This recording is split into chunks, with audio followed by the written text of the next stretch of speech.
जय Maharashtra public. घेऊन आलोय दुसरा मिनी ब्लॉग. आम्ही गेलो होतो सुरुवातीला बाजारामध्ये, त्यानंतर आम्ही स्ट्रॉबेरीच्या शेतात गेलो. पण स्ट्रॉबेऱ्या नव्हत्या, कारण की असल्या तर त्या आम्हीच संपवल्या असत्या.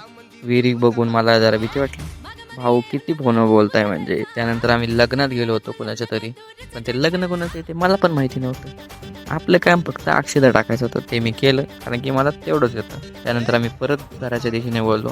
मोठे पप्पा गाडी चालवत होते, बाबा इथं माहिती सांगतात काहीतरी, सगळे शांत ऐकत होते. आणि किती गुंडच आहेत, कारण की ते माझ्यासारखे नाही आहेत. आणि दादा परत गाडी चालवत होता. नंतर मेहंदीचा कार्यक्रम लागला. ही आमची नवरी आहे. आणि सचिन दादा थेट शेतातून ट्रॅक्टर येऊन आला. बुंदी काढायचं काम जोरात चालू होतं. नंतर कांदे आणले, कांद्यांचे केले होते कांदा भजी, एक नंबर झाले होते तुम्हाला सांगतो. आणि बाई नाही भाऊ नाही, दमलाय तू, मला माहिती ना. सगळेच दमले होते, कारण की टोमॅटो कापले, एक जण बटाटे धुतोय, पाहिला डायबा आधीच धुवायला लावले आम्ही. रॉकी भाऊंसाठी जर का मुलगी असेल तुमच्याकडे तर आम्हाला जरा कमेंटमध्ये सांगा आणि सबस्क्राईब करा तुमच्या भावाच्या चॅनल.